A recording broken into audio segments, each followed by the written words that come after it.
할렐루야. 11월 16일 새벽 예배 나눔의 말씀 시간 함께 하겠습니다. 오늘 주시는 말씀의 본문은 에스겔서 47장, 48장의 말씀입니다. 에스겔 47장에는 황량한 땅을 풍족케 하는 성전 문지방에서 흘러나오는 물이 기름진 땅으로 변화되는 광경을 묘사한다. 하나님의 구원 사역을 통해 전 우주를 풍성하게 소생시키는 것을 의미한다. 48장에서도 회복될 땅에 대한 예언이며 땅이 12지파에게 분배되는 내용을 담고 있다. 성전에서 흘러나오는 물이라는 전체의 제목이 잡혀 있습니다. 에스겔 47장은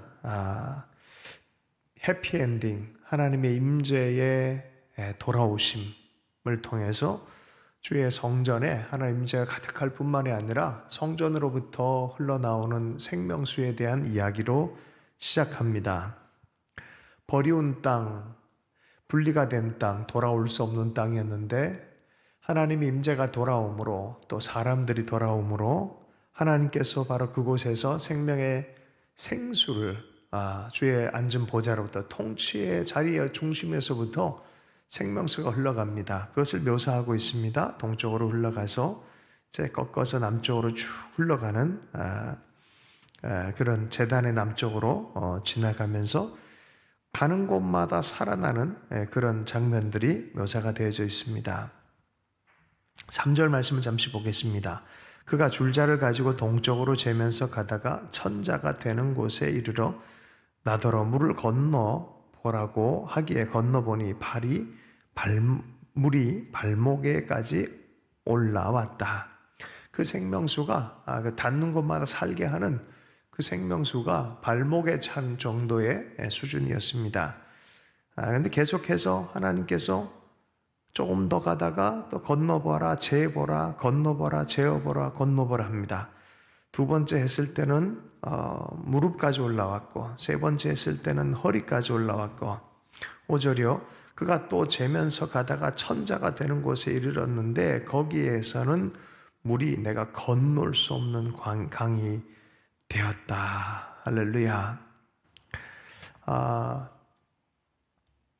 하나님께서 인도하시는 그 생명의 생수의 강물은 작은 수준의 목만 축이는 것이 아니라 하나님께서 준비한 그 은혜의 강물은 정말 우리가 푹 잠기는 것을 보여주고 있습니다.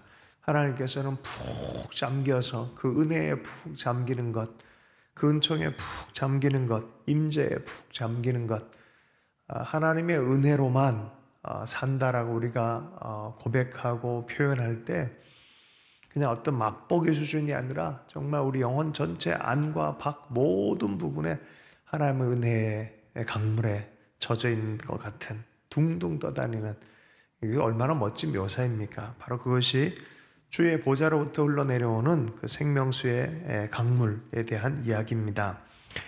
8절에 그가 나에게 일러주었다. 이 물은 동쪽 지역으로 흘러가서 아라바로 내려갔다 바다로 들어갈 것이다. 이 물이 바다로 들어가면 죽은 물이 살아날 것이다.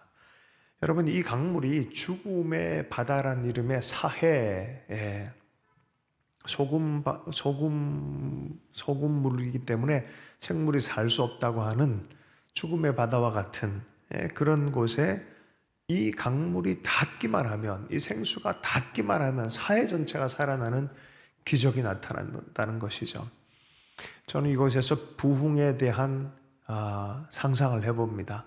성령의 불, 또 생명의 강수가 한 줄기만이라도 우리 세대를 관통하기 시작하면 바로 소멸될 것은 소멸하고 살릴 것은 살리시는 그런 부흥의 역사, 작게 시작하는 것 같지만 발목에서 무릎에서 허리로 그 안에 우리 모두가 다 푹 잠기는 모든 생명들이 살아나는 그런 역사에 대한 최종 그림을 보여주는 것 같습니다. 물이 바다를 덮은 것 같이 여호와를 아는 영광이 온 세상에 가득하리라 한 것이 하나님의 역사 말미를 향한 계획이라고 말합니다. 하나님의 사람들 향한 계획입니다. 바로 이 에스겔서 47장에서도 바로 그 강물이 죽어버린 이 사해, 바다라고 말하는 그곳에 닿았을 때 모든 것이 살아나는 그 현상 중에 하나로 거기에 물고기들이 많이 살 거다라고 말합니다. 아니, 소금물에는 살지 못하는데 가득할 거라고 말합니다. 우리 주님께서도 밤이 맞도록 제자들이 고기를 잡지 못했지만 주님이 던지라는 곳에 던지니까 만선의 기적을, 또 153마리가 온전히 잡혔던 것처럼 하나님이 임재가 있고 하나님의 말씀이 있다면 바로 그곳에는 어부들이 드디어 살기 시작하는 것이죠. 많은 어부들이, 그때에는 어부들이 고기를 잡느라고 강가에 늘 늘어설 것이다. 예. 엔게디에서부터 에네글라임까지 어디에나 그물을 칠 것이다. 물고기 종류도 지중해에 사는 물고기 종류와 똑같이 아주 많을 것이다. 이런 풍성한 삶이 시작되어지는 것을 묘사하고 있습니다. 그런데 다 그것에 살아나지만 살아나지 못하는 두 가지 종류의 땅이 있어요. 진펄과 개펄은 깨끗하게 고쳐지지 않고 계속 소금에 절여 있을 것이다 라고 말합니다. 받기만 하고 흘려보내지 못하고 받기만 하고 나아가서 행하지 못하는 그런 진펄과 개펄은 온전히 살아나지 못할 것이다 라고 말합니다. 여러분, 그러나 이 생명의 흐름, 강가의 흐름에 계속 타기 시작하고 그 흐름을 따라 살기 시작하는 그곳에는 각종 종류의 나무가 자라나고 모든 잎에도 열매에도 풍성한 것이 나타나고 그 과일을 사람들이 먹고 그 잎은 약재로 사용할 것이다라고 말합니다. 바로 이 비전이 요한계시록의 말씀에도 동일하게 나타납니다. 생명수의 강가의 그 생명 나무들, 열매들, 그 잎사귀는 만국을 치료하는 잎사귀가 될 것이다 라고 말합니다.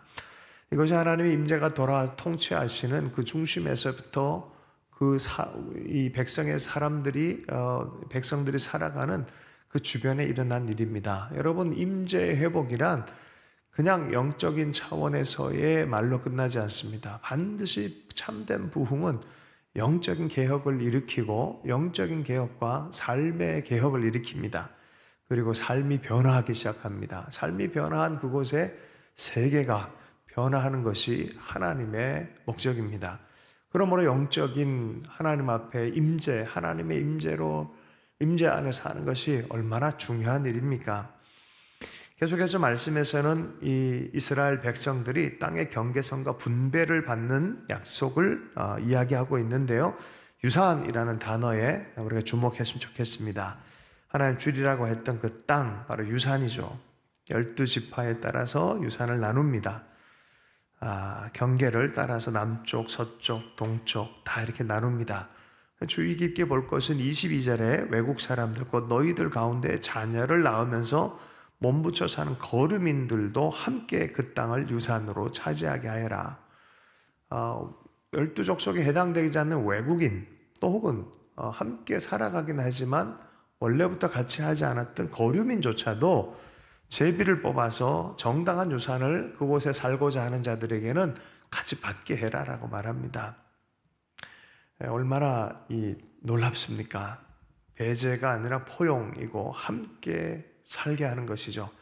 옛날에 어린아이 때 깍두기 놀이할 때 편이 제대로 안 갈려질 때 너는 깍두기를 끼워주죠.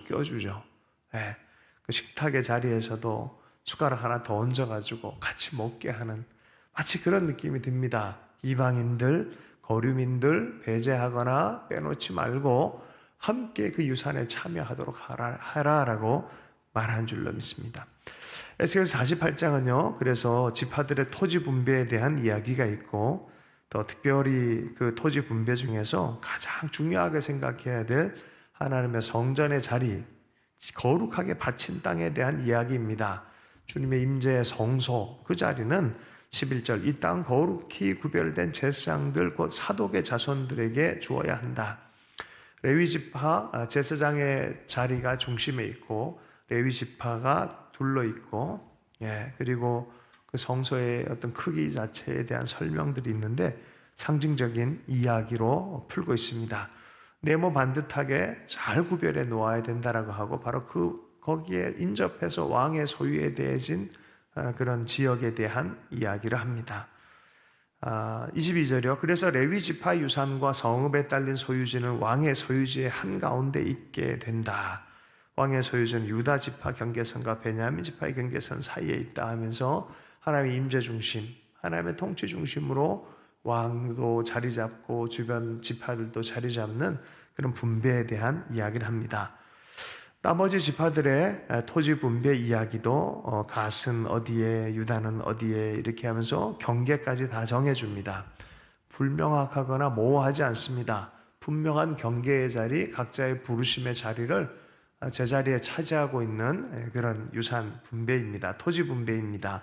그리고 나서 예루살렘 성문들에 대한 이야기를 하고 문별로 또 이렇게 12족속별로 이렇게 담당하게 합니다. 남쪽 성벽도 너비가 4,500자요 문이 셋인데 하나는 시므온 문이고 하나는 이사갈 문이고 하나는 스불론 문이다.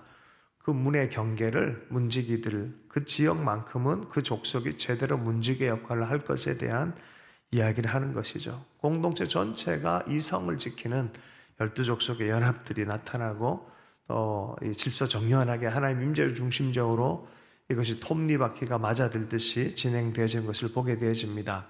하나님을 무시했었고 질서도 없고 욕심과 지배와 힘만 다스리는 파괴되어진 황폐한 땅으로 가는 그 이스라엘이 하나님 임재가 다시 돌아오고 회개되어진 심령 안에서 하나님의 얼굴을 구하는 성읍, 그리고 그것에 하나님의 열심으로 그 임재 안에서 모든 것 질서를 잡아갈 때의 모습, 바로 이 성읍의 이름을, 그래서 이 성읍의 이름 뭐라 합니까?